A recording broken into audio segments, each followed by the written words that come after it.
জালেমদেরকে আল্লাহ এত বেশি ঘৃণা করেন। আল্লাহু লা ইয়াহদিল কওমাজ জালিমিন। আল্লাহ বলেন জালেমদের আমি হেদায়েত দিচ্ছি না, দেব না। ইয়াহদি এটা মজারে বর্তমান ভবিষ্যৎ, প্রেজেন্ট ফিউচার। জালেম ছাড়া পৃথিবীতে জালেমের কোনো হেদায়েত নসিব হবে না, এখনো হচ্ছে না, কিয়ামত পর্যন্ত আল্লাহ জালেমদের হেদায়েত দেবে না। এদের প্রতি আল্লাহর এত বেশি রাগ হয়ে যায়। ফেরাউনও কিন্তু শেষ, ও বলেছিল আন্নাহু লা ইলাহা ইল্লাল্লাহ বলতে পারে না।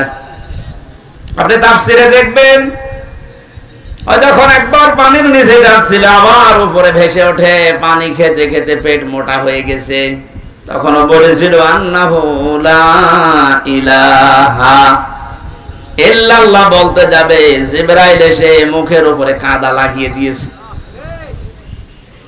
যত মানুষকে জুলুম, অত্যাচার, নির্যাতন, স্বৈরাচারী কায়দায় কষ্ট দিয়েছো, তোমার এই কষ্টের সাথে হাজার হাজার মানুষের চোখের পানি লেগে আছে। তোর এখন আর তওবা কবুল হবে না, তোর মুখ দিয়ে আল্লাহর ওই কালেমা এখন আর বের হবে না, তোকে আমি রেখে দিলাম, যা। আল-আনা ওয়াকাদ আসাইতা ক্বাবলু ওয়া কুনতা মিনাল মুফসিদিন। এখন স্বীকার করছো যে আমি ভালো হয়ে গেলাম, এখন বলছো আমি তওবা করছি না, আজকে আর হবে না। এর পূর্বে তুই স্বৈরাচারী ছিলি। এইজন্য স্বৈরাচার যারা, ফ্যাসাদ যারা সৃষ্টি করে, জমিন যারা বিশৃঙ্খলা তৈরি করার চেষ্টা চালায়, আল্লাহ পাকের হেদায়েত থেকে তারা চিরবঞ্চিত হয়ে যায়। ফেরাউনের জীবনী পড়ার পরে আমি লেডি ফেরাউনকেও মিলিয়েছি, সবগুলো খাপের খাপ মিলে যায়। ফেরাউন ক্ষমতা নেওয়ার পরে 4টা কাজ করেছিল ওর বন্ধু হামানের কথা মতো। এই পৃথিবীতে বহু ফেরাউন যারা আছে, সে পুরুষ হোক আর লেডি হোক, এই মানুষগুলো দেখলাম এই 4টা কাজই হাতে নিয়েছে। হাজার হাজার বছর আগে ফেরাউন ওই সময় প্রথমে ক্ষমতা পেয়ে এই কাজ চালু করেছিল যে আসমানি কিতাবের শিক্ষা রাখা যাবে না। আমি যেটা দাবি করতে চাই, এই দাবি যদি আমি পূরণ করতে সক্ষম হতে চাই, তাহলে আসমানি কিতাবের আলোচনা চলবে না। কারণ দাবি করার চেষ্টা চালিয়েছিল আনা রব্বুকুমুল আ'লা, আমি সব চাইতে বড় রব, আমার উপরে আর কিছু চলবে না। ওটা আরবিতে বলেছিল, এটা মাতৃভাষায় বাংলাতে অনেকেই বলছে আমার উপরে আর কেউ নেই, বেশি ঝামেলা করবা সব বন্ধ করে দেব, এরকম কথা বলতো না? কথা বলেন না কেন? এই কথাটা আপনি আরবি করেন তো, ফেরাউনের কথার সাথে পুরো মিলে যায়। প্রথমেই হাত দিয়েছিল শিক্ষা ব্যবস্থায়, আসমানি কিতাবের শিক্ষা থাকবে না। এই 15.5 বছরের ভেতরে এমন জায়গায় আমরা দেখলাম আসমানি কিতাবের শিক্ষা প্রায় পুরাপুরি মিটিয়ে ফেলেছে। গত পরশুদিন দেখলাম মাদ্রাসা ইসলাম শিক্ষা পড়াচ্ছে এক হিন্দু। চিন্তা করতে পারে কোথায় পৌঁছিয়েছে? মাদ্রাসা ইসলাম শিক্ষা যদি একটা হিন্দু পড়ায়, বাকিগুলোর অবস্থা কি?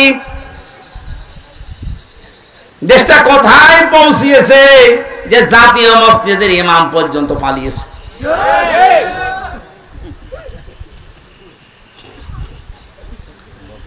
কত বড় দুর্নীতিগ্রস্ত হলে বাইতুল মুকাররমের ইমামও পালিয়ে যায়, ওরেও খুঁজে পাওয়া যাচ্ছে না।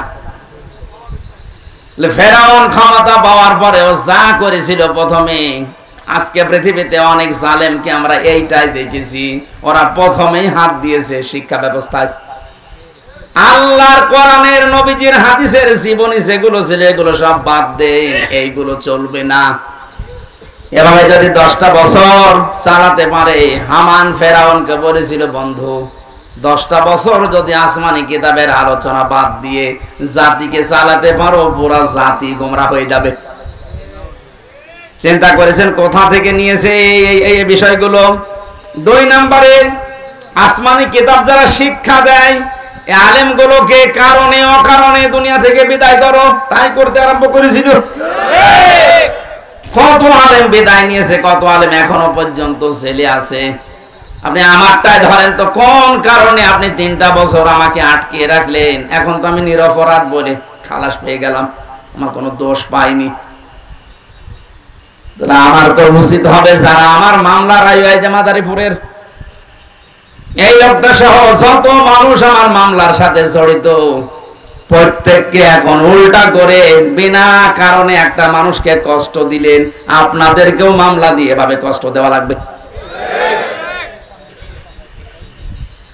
ফরিদপুরের যে ছেলেটা জঙ্গি মামলায় আন্দাজে আটকে রেখেছে, তার ভাই কিছুক্ষণ আগে আমারে বলছিল, হুজুর এই কথাটা তুলে ধরেন, সারা বাংলাদেশে জানান।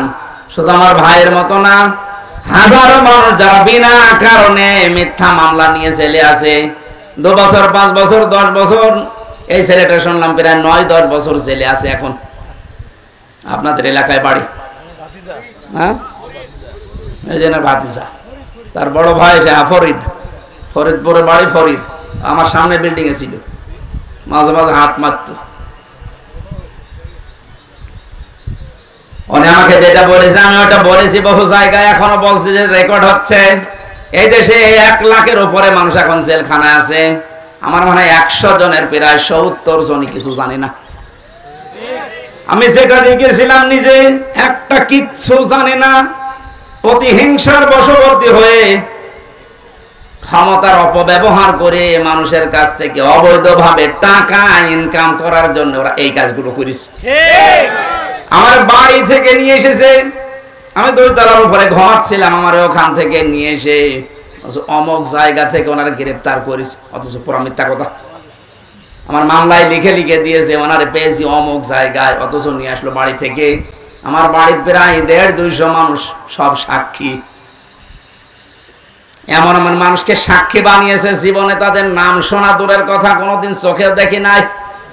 আন্দাজে তারা সাক্ষী দেবে বলে আমার বিশ্বাস হয় না, কারণ তাদের আমিও চিনি না, তারাও আমাকে চিনি না।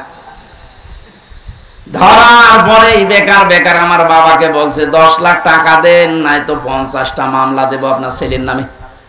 কোথায় পৌঁছিয়েছিল দেখেছেন? দেশটা মগের মূল্য পানি ফেলেছে। আমার বাবা তো গ্রাম্য মানুষ, ভয়ে রিমান্ডের যে নাম শুনেছে যে পিটাবে, শেষ পর্যন্ত 8 লাখ টাকা দিয়ে দিয়েছে।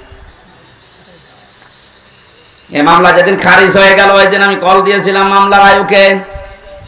আমি এতদিন ওরে স্যার বলতাম, ও এখন উল্টো করে আমারে স্যার বলছে। হুজুর কান্নাকাটি করছিল, হুজুর মাফ করে দিন। কিসের মাফ? আগে ওই 10 লাখ টাকা ফেরত দে।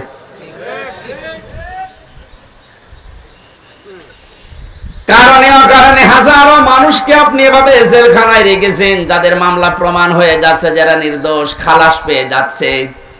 আমার মনে হয় উচিত হবে সরকারের এই মুহূর্তে আইন পাশ করা, যারাই মামলার আয়ু থেকে জড়িত উপর পর্যন্ত প্রত্যেকে এভাবে 8-10 বছর করে জেলে রেখে দেন।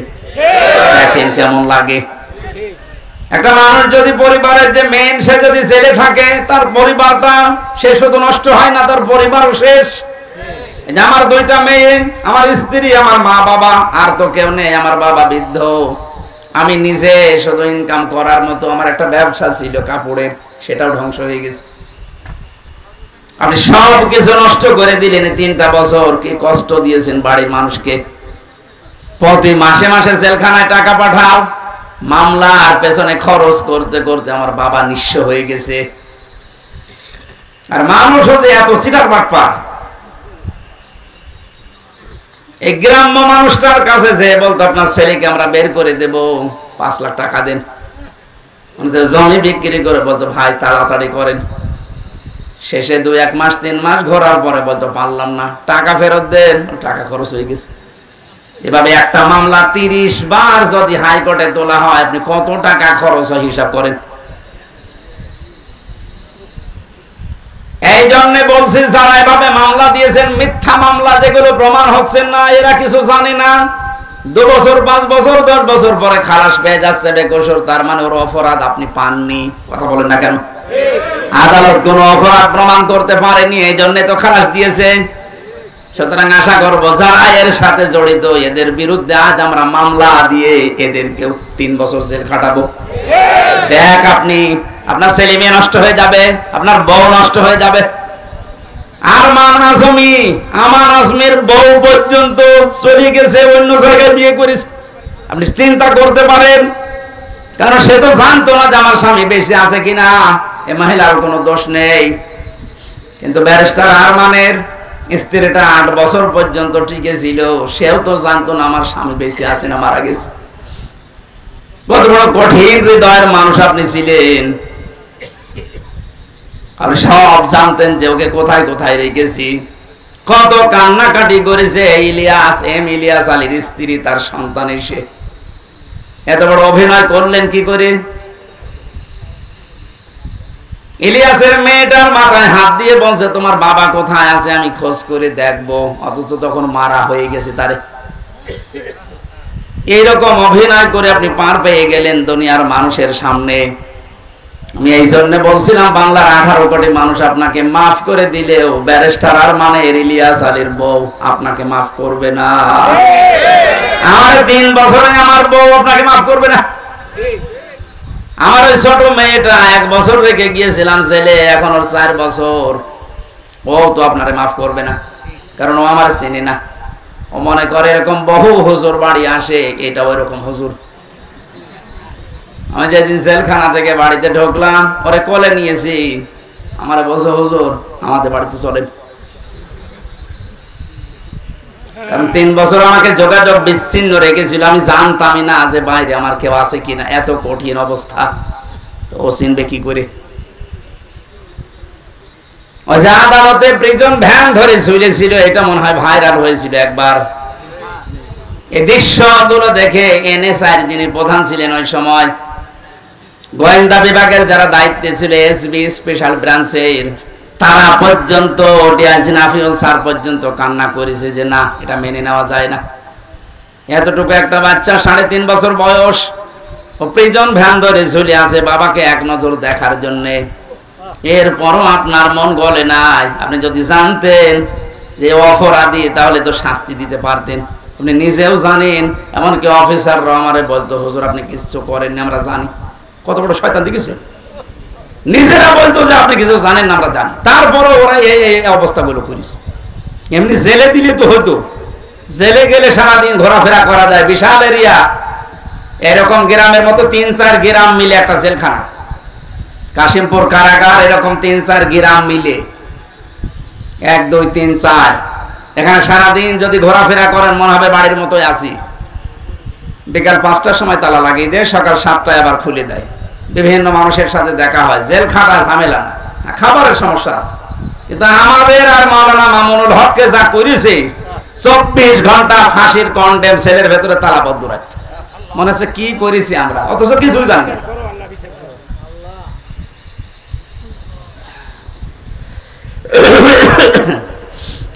আমি আযাবুল মুহিনের কথা বলছিলাম। জালেমরা মনে করে আল্লাহ আমাদেরকে ভালোবেসে ক্ষমতায় রেখেছে। ওই যে ওসি সাহেব যেটা মনে করেছিল, আল্লাহকে ভালোবেসে মহব্বত করে কল্যাণের জন্য ওদের ক্ষমতা দেয় না। ওদের পাপ যেন পরিপূর্ণ হয়ে যায়, এই জন্য আল্লাহ দিয়ে রাখে। আমার মনে হয় খাপের খাপ এই আয়াতটা ওদের সাথে মিলেও গিয়েছে। যখনই পরিপূর্ণ হয়ে গেছে, এত বড় বড় দল বাংলাদেশে 17 বছর বহু চেষ্টা করেছে, চুল পরিমাণ নড়াতে পারে নাই। অথচ মাত্র কিছু ছাত্র, আমার মনে হয় আল্লাহ এদেরকে আবাবিল পাখির মতো ব্যবহার করেছে। কারণ পাপ পরিপূর্ণ হয়ে গেছে, এখন আবাবিল পাখির মতো ব্যবহার করে জালেমদেরকে এমন ভাবে অপমান করেছে। দোয়া করছি মুসাফির অবস্থায়, মাজলুম অবস্থায়, অসুস্থ অবস্থায় বলছি, কারণ জেল থেকে বের হয়ে আমি এখনো পর্যন্ত স্বাভাবিক না। ওরা যা খাওয়াতো আমাদেরকে, বেঁচে থাকা দায়। মাওলানা মামুনুল হক না থাকলে আমি আরো কষ্ট পেতাম। ওনার একটা গরম করার বাটি ছিল, মাঝে মাঝে উনি গরম করে আমাদেরকে খাওয়াতো। তাছাড়া যে খাবার দেয় 10,000 মানুষের, ও খাবার খাওয়া যায়। ঢাকার যারা যায় 27 বছর জেল খাটতেছে, সুইডেন আসলাম, কয়েকদিন আগে বের হয়েছে না? এটা সঠিক কিনা? এরপরে ডেঞ্জার রাসও ছিল গোপালগঞ্জের, ভয়ঙ্কর তাজ ছিল টাঙ্গাইলের নাসির বের হয়েছে। এই মানুষগুলো আমাদের উপর দাঁড়ায় ছিল। এদের হ্যাঁ, এরা 27 বছর জেল খেটেছে, কিন্তু একটু আরামে ছিল। ওদের ভিআইপি তো, ওরা ভেতরে থাকার পরও বাইরে ওদের রাজত্ব চলতো। এই কারণে কোনো অভাব ছিল না। এক এক মাসে ওদের 8-10 লাখ 20 লাখ টাকা খরচ, আর আমাদের 20 লাখ 10,000 টাকা বাড়ি থেকে পাঠাতে আমার আব্বা। যেখানে 20 লাখ খরচ করে একটা লোক, সেখানে 10,000 টাকায় হালে পানি নেবে? এখানে কষ্টটা আরো বেশি দিত। যে টাকা আনতে পারিস না, টাকা আনবো কি করে? আমার কি ওর মতো বাম হাত ডান হাতের ইনকাম আছে? এই কষ্টগুলো দেওয়ার কারণে শেষ পর্যন্ত, তারপরও বলছি, ওনারা যদি ফাঁসির কন্ডেম ছেলে না রেখে আমার শুধু জেলে রাখতো, আমার মনের ভেতরে এত দুঃখ কাজ করতো না। এমন করেছে আমার সহ্যের বাইরে চলে গেছে। আমার মা বাবা স্ত্রী আর সন্তান, এদের ছাড়া কাউকে দেখা করতে দেবে না। তাও এরা যদি 3 মাস পরে একবার যেত, 9টা না 10টা গোয়েন্দা বিভাগ থেকে রিপোর্ট লাগবে যে হ্যাঁ এটা মা বাবা। কেন আমি বলে দিচ্ছি যে ছবি দেখে এটা আমার মা বাবা হবে না, 9-10টা গোয়েন্দা বিভাগ খবর নেবে। তার মানে ও খবর নিতে 8-10 ঘন্টা শেষ। কুষ্টিয়া থেকে কাশিমপুর কারাগার গাজীপুরে যাওয়া আসা করতে 7 দিন লাগে। আর আমাদেরকে আত্মীয় স্বজন ওখানে আছে। কি করলেন আপনি বলেন তো? আর এখন বলেন আমি কি করেছি, কি করেছি আপনি টের পান না। এখানে জুলুমকে যে কষ্ট জালেমদের মাধ্যমে দিয়েছে, আমরাও এখন মুসাফির অবস্থায়, মাজলুম অবস্থায়, অসুস্থ অবস্থায় দোয়া করছি কিয়ামতের আগে যেন জালেম এসে আর কোনোদিন বসতে না পারে। দরকার হয় গরু ছাগল দিয়ে চলুক, তারপর কোন জালেমকে আমরা দেখতে চাই না। কথা বলেন ঠিক কিনা? এক জালেম বিদায় নেওয়ার পরে আরো কোন মানুষ যদি এসে এখানে জুলুম করে, তাদেরও দাঁত ভাঙা জবাবে দেশের মানুষ দেবে ইনশাআল্লাহ। এজন্য কোন জালেম যেন জুলুম করার সাহস না পায়, এটা বোঝার তৌফিক আল্লাহ এই দেশের মানুষকে যেন দান করেন, আমিন। দরুদ সালাম পাঠ করার মাধ্যমে আমাদের আজকের আলোচনার বিষয় শান্তির ঘর। কি বললাম? বাংলাদেশটাকে একটা ঘর মনে করেন, এটাকে শান্তি দিয়ে পরিপূর্ণ করার জন্য কি লাগবে? সূরা ইউনূসের এই 25 নম্বর আয়াতে আল্লাহ আমাদেরকে সেটা শুনিয়েছেন। আল্লাহর কথা শুনে আমরা ওইভাবে দেশটা সাজাবো, পুরা দেশটাকে আল্লাহ শান্তি দিয়ে পরিপূর্ণ করে দেবেন ইনশাআল্লাহ।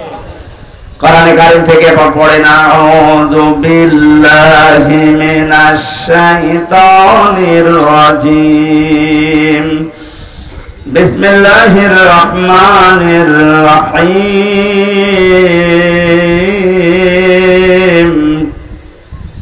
ওয়াল্লাহু ইয়াদউ ইলা দারিস সালাম ওয়া ইয়াহদি মান ইয়াশাউ ইলা সিরাতিন মুস্তাকিম,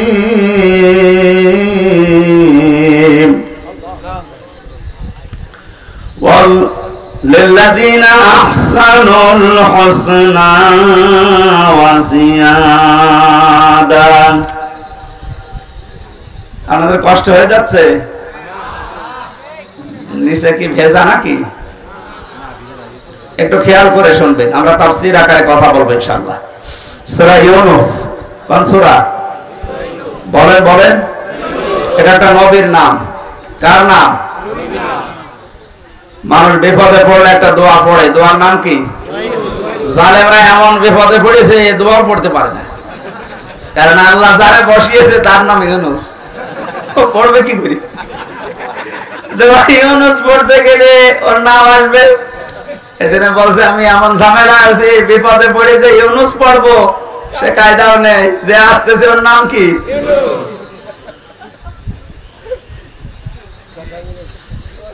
সূরা ইউনূসের একটা মাত্র আয়াত আর একটা আয়াতের খণ্ড বিশেষ আমরা পড়েছি। এটা 10 নাম্বার সূরা কোরআনে কারিমে, মক্কায় নাযিল হয়েছে। আয়াত আছে 109টা, রুকু আছে 11টা। 25 নাম্বার আর 26 নাম্বার আয়াতের প্রথম অংশটা আমার আলোচনার বিষয়। আজকে আমি কোরআন দিয়ে সাজিয়েছি, এটা শান্তির ঘর। কিসের ঘর? শান্তির ঘর। ঘরটা যদি শান্তির হয়, এই পৃথিবীর মানুষের হায়াত বেড়ে যাবে। এই যে আমরা পুরুষ মানুষ যারা আছি, বাইরের জীবন থেকে যখন সাংসারিক জীবনে আসি, ঘরটা যদি শান্তির ঘর হয়, আল্লাহ পাক আমাদেরকে ওই দোয়াও শিখিয়েছেন যে আমার কাছে এই দোয়াটা করো, রব্বানা হাবলানা মিন আজওয়াজিনা ওয়া যুররিয়াতিনা কুররাতা আ'য়ুনিন ওয়াজআলনা লিল মুত্তাকিনা ইমামা। আল্লাহ পাক বলেন, বান্দারা আমার কাছে বল, হে আমাদের রব, তুমি আমাদেরকে বউ দাও, সন্তান আদি দাও, এমন সন্তান এমন স্ত্রী আমাদের কপালে তুমি তৈরি করে দাও যেগুলো দেখলে আমাদের চোখ শীতল হয়ে যায়। ফরিদপুরবাসী, এমন বউ দরকার যে বউ দেখলে আমাদের চোখ শীতল হয়ে যায়, অন্যদিকে আমাদের মন আর না যায়। বউ শুধু সুন্দরী হলে এটা হবে তা না, বউকে দিনদার হওয়া লাগবে। এই পৃথিবীর ময়দানে যত কর্মে যত কঠিন কাজ আছে, বাইরের জীবনের সব শক্ত কাজগুলো করে যখন মানুষ বাড়িতে আসবে, ঘরে প্রবেশ করার সঙ্গে সঙ্গে স্ত্রীর মাধ্যমে আল্লাহ একটা আলাদা শান্তি পুরুষকে দেবে। আমিন আয়াতিহি আন খালাকাকুম মিন আজওয়াজিকুম লিতাসকুনু ইলাইহা ওয়া জাআলা বাইনাকুম মাওয়াদ্দাতা ওয়া রাহমা। আয়াতের ব্যাখ্যা বিশ্লেষণ এইটাই বলে। এইজন্য মানুষ কাবা শরীফ যখন তাওয়াফ করেন, প্রত্যেকটা চক্কর দেওয়ার সময় আমি দেখেছি রুকনি ইয়ামিনী থেকে শুরু করে হাজরে আসওয়াদ, এই জায়গাটা পার হওয়ার সময় লক্ষ লক্ষ মানুষেরা পড়তে থাকে রব্বানা আতিনা ফিদ দুনিয়া হাসানা। হে আল্লাহ, দুনিয়ায় হাসানা দাও। তাফসীরে হাক্কানিতে দেখেছি দুনিয়ার হাসানা প্রধানত তিনটা। এক নম্বরে শান্তির ঘর, ওই ঘরটা শান্তির ঘর যে ঘরের ভেতরে ইসলাম আছে, যে ঘরের মেয়ে লোক সন্তানগুলো ইসলাম মেনে চলে, বাইরের জীবন থেকে আসার পরে এই ঘরটা আল্লাহ এমন শান্তি পরিপূর্ণ করে রাখে, বাইরের যত ক্লান্তি শ্রান্তি সব আল্লাহ ঘরে প্রবেশ করলে দূর করে দেয়। এই যে রাতের বেলা এখন বাড়ি রাস্তা দিয়ে যাওয়ার সময় কত রকমের ভয়, কিন্তু ঘরে প্রবেশ করলে একটা আলাদা শান্তি আল্লাহ তৈরি করে দেয়। আল্লাহ রাব্বুল আলামিন বলেন, আমার ইসলামের একটা ঘর আছে, এই ঘরটা পরিপূর্ণ করা শান্তি দিয়ে। এই ঘর যদি কেউ শান্তি দিয়ে পরিপূর্ণ করে নিতে চায়, কমপক্ষে 16টা বিষয় দুনিয়াতে তাকে মানা লাগবে। আল্লাহ এই ঘরের দিকে আমাদেরকে আহ্বান জানাচ্ছেন, আল্লাহু ইয়াদউ ইলা দারিস সালাম। আল্লাহ তোমাদেরকে ডাকতেছেন শান্তির ঘরের দিকে। তাহলে আল্লাহ যে ঘরের দিকে ডাকে, ঘর কিসের ঘর বলেন তো? আর জোরে বলেন।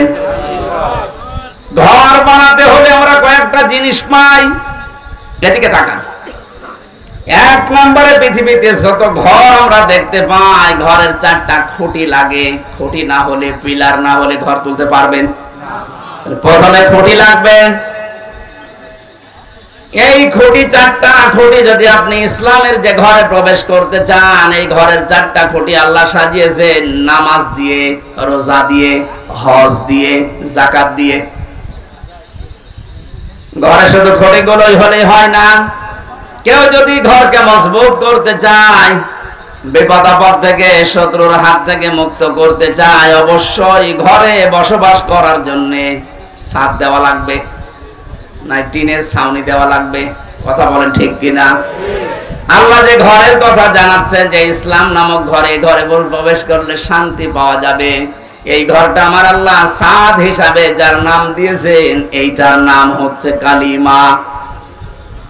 আপনি এইটা না থাকলে ঘরে প্রবেশ করতে পারবেন ঠিকই, তো থাকতে পারবেন না আরামে। উপর থেকে বৃষ্টি আসবে, ভিজে যাবেন, এমনকি বহু ঝড় ঝাপটা আসতে পারে। আমরা এখন এমন একটা ঘর তৈরি করতে চাই বাংলাদেশকে, যে ঘরে এই ডাকাতি থাকবে না, ঝড় ঝাপটা আসবে না, চিন্তা থাকবে না, চিন্তা রাহাজানি এরকম কোন ভয় আমাদের এই ঘরের ভেতরে আসবে না। পুরা 56,000 বর্গ মাইল আমরা একটা ঘর বানাতে চাই। কথা বলেন ঠিক কিনা? এটা বানাতে হলে আল্লাহ পাক যে নিয়ম নীতিগুলো দিয়েছে, এইগুলো আমাদের দেশে এখন কাজে লাগান। ডক্টর মোহাম্মদ ইউনূস করবেন কিনা জানি না। এই যে নামাজের জন্য আমরা অনেকে দাওয়াত দিয়ে বেড়াই, নামাজ দাওয়াত দেওয়ার বিষয় না, নামাজ রাষ্ট্রীয়ভাবে কায়েম করার বিষয়।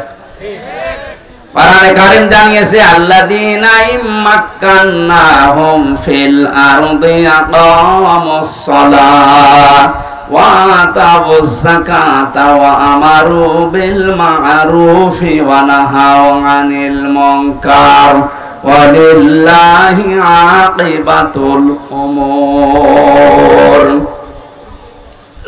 আল্লাহ বলেন আমি কোন মুমিনকে যদি রাষ্ট্র ক্ষমতায় বসাই, ক্ষমতা পাওয়ার পরে তার কাজ হবে নামাজের বিল সমাজে জারি করা। যদিও 1 মাস 2 দিন হয়ে গেল, এখনো পর্যন্ত আমরা এটা পাইনি। তাহলে এমন মানুষকে এখানে পাঠাতে হবে যে মানুষগুলো এসে আল্লাহর কোরআনের এই কথাটা পালন করবে। কথা বলেন না কেন?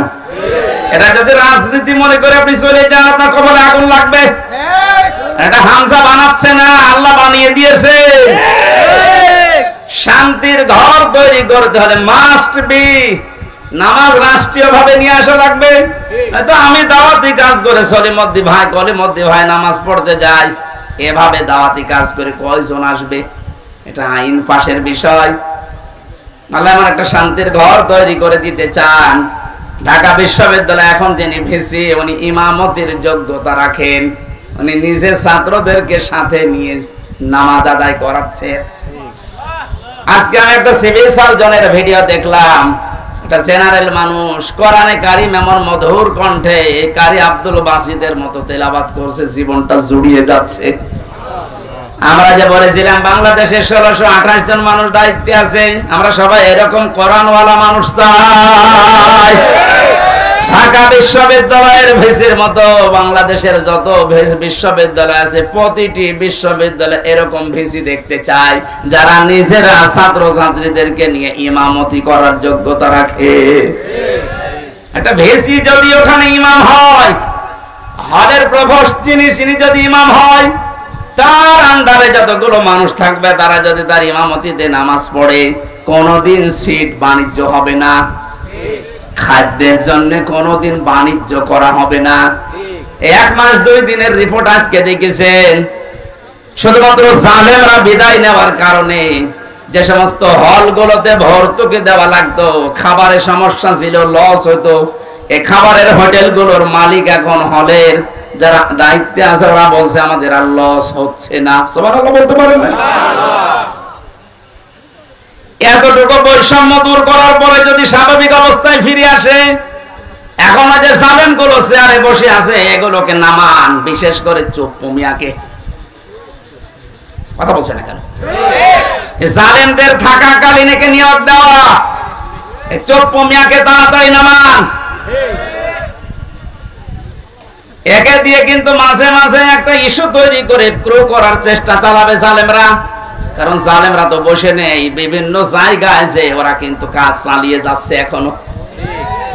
কয়েকদিন আগে আমি সিঙ্গাপুরে গিয়েছিলাম, এখান থেকে যে জালেমরা পালিয়েছে ওখানে আমি জুলুমের বিরুদ্ধে বক্তব্য দেওয়ার কারণে ওই দেশের পররাষ্ট্র মন্ত্রণালয় নালিশ দিয়েছে আমার নামে। বলেছে ওনার দেশে মামলা আছে, আর উনি এসে এদেশে বক্তব্য দিল। ওই দেশে যারা দায়িত্বে আছে ওরা খোঁজ খবর নিয়ে এই 2-3 দিন আগে যেহেতু মামলাটা ডিসমিস হয়ে গেছে, ওরা বিপদে আছে। আরে বেটা, ওরে রাখা আদালত থেকে তো বেকসুর খালাস দিয়েছে, ওর কোনো দোষ নেই, তুই বেকার ওর নামে উল্টা পাল্টা করে আমার কাছে নালিশ দিলি। ও দেশটা তো আমাদের মতো হুসুকে বাঙালি না, ওরা খোঁজ খবর নিয়ে দেখতে পেয়েছে জামিনের অপরাধ। যারা নালিশ দিয়েছে নালিশ পাঠিয়ে এখন থাকার খবর আছে। নিজের পায়ে নিচে কোড়াল মারছেন, বাইরে বসে বসে যে মানুষগুলো ষড়যন্ত্র করছে এদের জন্য একটা কাজ এই ঝামেলাটা রয়ে গেছে, যেহেতু ওদের নিয়োগ দেওয়া এটা যেন আহ্বান জানাবো খুব তাড়াতাড়ি এই 1628টা চেয়ার থেকে এদেরকে নামিয়ে এতদিন যারা বৈষম্যের শিকার হয়েছে তাদেরকে চেয়ার গুলোতে বসান। এইটার জন্য ছেলেরা জীবন দিয়ে গেছে।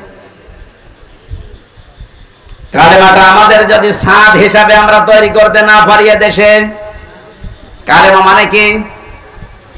লা ইলাহা ইল্লাল্লাহু মুহাম্মাদুর রাসূলুল্লাহ। এটা একটা বাক্য, এটা বাস্তবে যদি আমরা নিয়ে যেতে না পারি, আমাদের যে ঘর বানাবে ঘরটা কিন্তু বসবাসের উপযুক্ত হবে না। ঘর বানিয়ে ছাদ দিলে শুধু চারিদিকে 4টা খুঁটি দিলে হয় না, বেড়া দেওয়া লাগে, ঘরের বেড়া দেওয়া লাগে না, দেওয়াল দেওয়া লাগে। আল্লাহ পাক যে ঘরের দিকে ডাকতেছে, শান্তির ঘর যদি আমরা বানাতে চাই, এই ঘরের বেড়া হিসাবে প্রথমে আপনাকে সৎ কাজগুলো রাষ্ট্রীয়ভাবে জারি করা লাগবে। অন্যায় কাজগুলো এগুলো রাষ্ট্রীয়ভাবে আইন পাস করে নিষিদ্ধ করা লাগবে। এটা যদি রাষ্ট্রীয়ভাবে নিষিদ্ধ হতো, বাংলাদেশের বহু ব্রিজের এই অবৈধ টোল গুলো বন্ধ হয়ে যেত। এটা বন্ধ হয়েছিল 5 তারিখের পর কিছু কিছু, আবার জালেমারা অনেকে বিভিন্ন কায়দা এটা আরম্ভ করছে কিছু মুনাফিকের নাম দিয়ে। আমার কথার অর্থ বোঝেন? অনেক মুনাফিক এখন কিন্তু মাঠে নেমে পড়েছে। অল্প কিছু অত্যাচারের শিকার যারা হয়েছিল তারা এখন সুযোগের সদ্ব্যবহার করছে, আবার ওইগুলো জারি করে আবার বৈষম্য তৈরি করা, আবার সংস্কারকে ধ্বংস করে দিয়ে রাষ্ট্র সংস্কারের জন্য তারা দাবি তুলে জীবন দিয়ে গেল। এখন যদি আমি আবার রাষ্ট্রের ভেতরে ভেজাল বাঁধান, আপনাকে এবার আমাদের সংস্কার করা লাগবে। যেন আমরা বেড়া দিতে চাই, এমন বেড়া যে বেড়া থাকলে কোনোদিন বেড়া টপকিয়ে ঘরের মানুষকে আক্রমণ করতে পারবে না বাইরের লোক। সৎ কাজের আদেশগুলো এটা সোনা মতো করার বিষয়, এটা আইন পাশের বিষয়।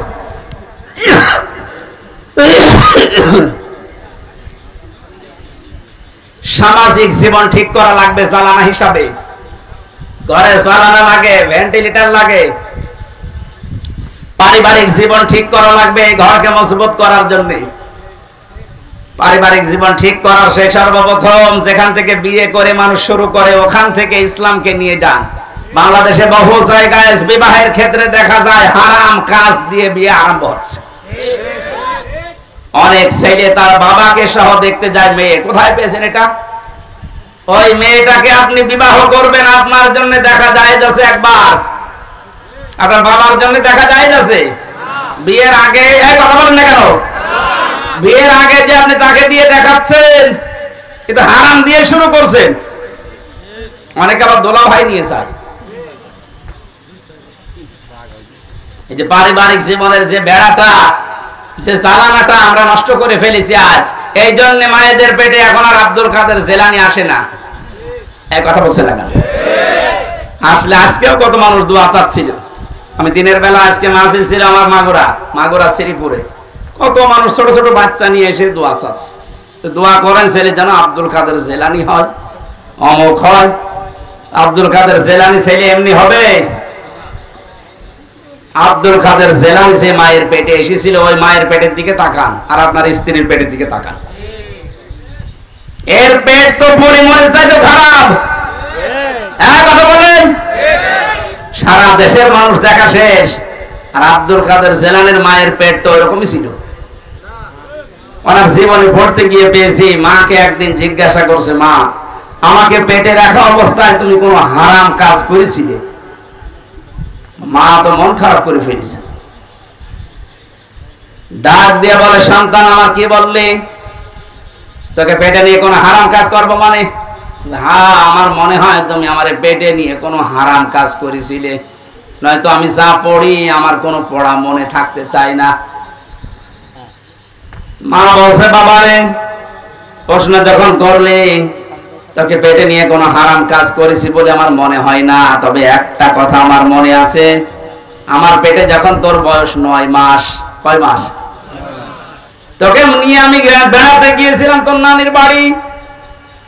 উঠানের উপরে দেখলাম কিছু আচার রোদে শুকাতে দিয়েছে, ওইটা আমি তুলে খেয়ে ফেলেছিলাম। পরবর্তীতে জানলাম যে ওটা পাশের বাড়ির একজন রোদে শুকাতে দিয়েছে। ও বাবা আব্দুল কাদের, মানুষের জিনিস আমি না বলে খেয়েছি, আর এটা হচ্ছে চুরি। এটা কি?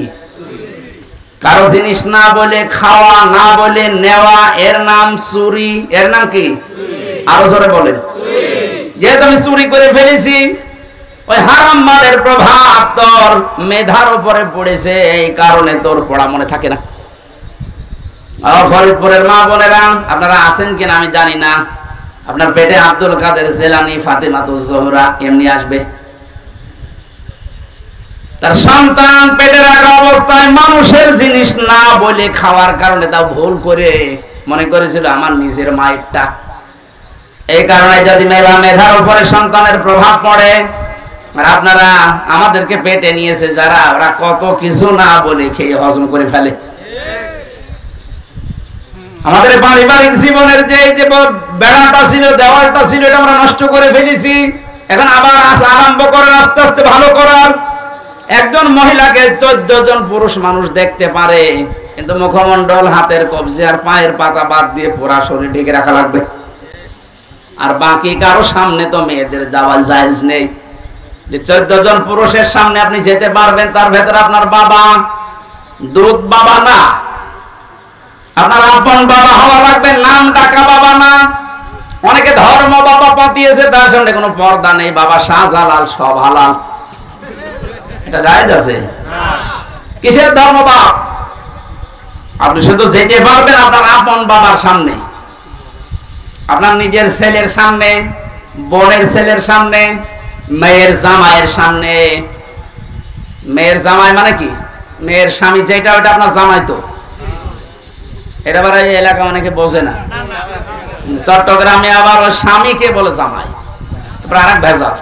এই জন্য বলছি, মেয়ের যেটা স্বামী ওইটা তো আপনার জামাই হয় সম্পর্কে, তার সাথে আপনি দেখা করতে পারবেন শাশুড়ি হিসাবে, কিন্তু মুখমণ্ডল, হাতের কবজি, পায়ের পাতা, এ পুরা শরীর ঢেকে রাখা লাগবে।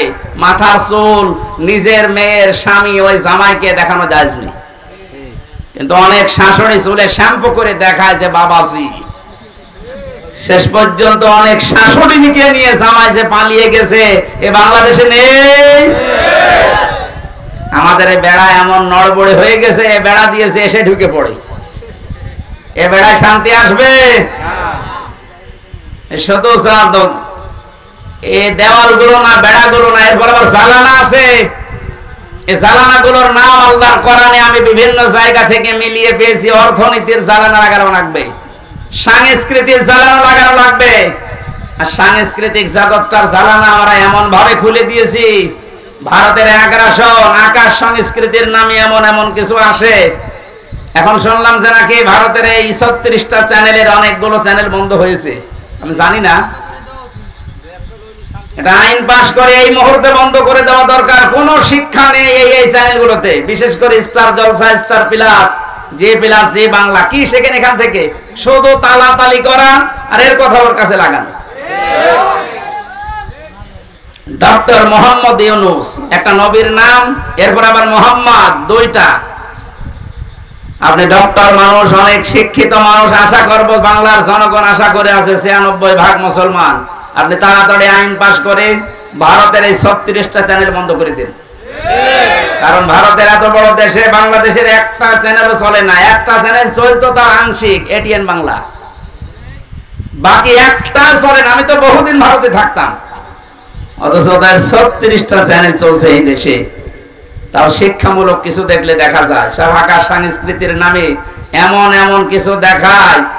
আমার মনে হয় বাবা আর মেয়ে এক জায়গায় বসে দেখলে দুইজনে অজ্ঞান হয়ে যাবে। এই কথা বলছে না কেন? তাহলে এই জ্বালানাটা, এই যে সাংস্কৃতিক জগতের জ্বালানা, অর্থনীতির জ্বালানা, সামাজিক জীবনের জ্বালানা, এই জ্বালানাগুলো ঠিক করার দরকার না? এই নেওয়া লাগবে কোরআন থেকে। সব ঔষধ এখানে দেওয়া আছে। অনুনাজ্জিলু মিনাল কোরআনি মা হুয়া শিফাউন ওয়া রাহমাতুল লিল মুমিনিন। এই কোরআন নাযিল করার ধারাবাহিকতা, এমন এমন বিধান আমি দিয়েছি যেটা মুমিনদের রোগ মুক্তির কারণ হবে। এই সমস্ত বিষয়গুলো যেহেতু রোগ দিয়ে ভরা, এই জ্বালানাগুলো ভেন্টিলেটর লাগে, এগুলো আমরা ঠিক করব। এগুলো মুআমালাত, মুআশারাত, মানুষের সাথে কথা বলতে হলেও আপনি বাইরে থেকে কথা বলবেন, যখন হাসি মুখে বলবেন। মোবাইলে যখন কথা বলবেন এমন নরম ভাষায় বলা লাগবে যেন এক একটা কথায় সাদগা দেওয়ার মতো সওয়াব হয়। এই বিষয়গুলো দিয়ে যদি আমরা ঘর, জানালা, দরজা, আকাশে যে ছাদ, টিনের ছাদ হোক, আর এমনিতে চুনসুরকির ছাদ হোক, এই ছাদগুলো যদি কোরআনের আয়াতগুলো দিয়ে, হাদিসগুলো দিয়ে আমরা বানাতে পারি, এইরকম বাংলাদেশের ৫৬,০০০ বর্গ মাইলের ঘরে ঢুকলে আপনি আসলে শান্তি পাবেন। আল্লাহু ইয়াহদি মাইয়াশাউ ইলা সিরাতিম মুস্তাকিম। আল্লাহ যাকে ইচ্ছা তাকে সরল পথের দিশা দেন। আমরা যদি এভাবে ঘরে প্রবেশ করতে পারি হেদায়েতের সহকারে, লিল্লাযিনা আহসানুল হুসনা ওয়া জিয়াদা। আল্লাহ যদি জিয়াদাতুন না দিত, এখানে দুই পেশ আছে। এ তানবিনের অর্থ পেয়েছি আমি তাফসিরে ফি জিলালিল কোরআনে। মুফাসসির লিখেছেন যারা ভালো কাজ করে তাদের উত্তম কিছু আমার আল্লাহ রেখে দিয়েছে, এবং তার চাইতেও বেশি এবং ধারাবাহিক ভাবে। এখানে আরবি গ্রামার যারা বোঝে, তাফসীর পড়ে, ওনারা জানবেন শুধু জিয়াদা এরকম আল্লাহ দিলে আল্লাহর নিয়ামতটা থেমে যেত। আল্লাহ যেহেতু জিয়াদাতুন দিয়েছেন, আল্লাহ রাব্বুল আলামিন এরকম শান্তির ঘর তৈরি করে যারা সত্যি প্রবেশ করতে পারবে, যারা হেদায়েত সহকারে দুনিয়ার জীবনটা শেষ করতে পারবে, এদের যে নিয়ামত আল্লাহ দেবেন এটা শুধু শেষ না, এটা অব্যাহত থাকবে। এবং সর্বশেষ নিয়ামতের নাম হচ্ছে আল্লাহর সাক্ষাৎ। আল্লাহ এটা দিয়ে যেন আমাদের ধন্য করেন, আমিন, আল্লাহুম্মা আমিন। লা ইলাহা ইল্লা আনতা সুবহানাক ইন্নী কুনতু মিনাজ জালিমিন। ও মাবুদ, প্রচন্ড এই গরমের ভেতরে কোরআনে কারীম শোনার জন্য আমরা বোঝার জন্য চেষ্টা চালিয়েছি। তোমার হাবিব জানিয়েছে কোরআনের কোন একটা আয়াত বোঝার জন্য মানুষ যদি চেষ্টা করে 1 ঘন্টা 500 রাকাত নফল নামাজের সওয়াব দেওয়া হয়। আমরা 1 ঘন্টা ধরে চেষ্টা চালাম, আল্লাহ তুমি আমাদেরকে মেহেরবানি করে কোরআনের এই আয়াতটা কায়েম করে দাও। 56,000 বর্গ মাইল কেমন একটা শান্তির নীড় তুমি তৈরি করে দাও, যেখানে প্রবেশ করলে আসলে এই দারুস সালাম হিসাবে শান্তি পাওয়া যায়। অনুষ্ঠানের আয়োজন করতে গিয়ে যারা শ্রম দিল তাদেরকে কবুল করো, মা বোনদেরকে খাদিজার মতো আয়েশার মতো বানিয়ে দাও। আল্লাহ তাআলা দেশটা যখন মুক্ত করে দিয়েছো, সর্বশেষ তোমার কাছে বড় আকাঙ্ক্ষা আশা আমাদের এই কোরআন দিয়ে দেশটা চলছে এটা যেন দেখে মরতে পারি। বারাকাল্লাহু লানা ওয়া লাকুম ফিল কোরআনিল আযীম। আলহামদুলিল্লাহি রাব্বিল আলামিন।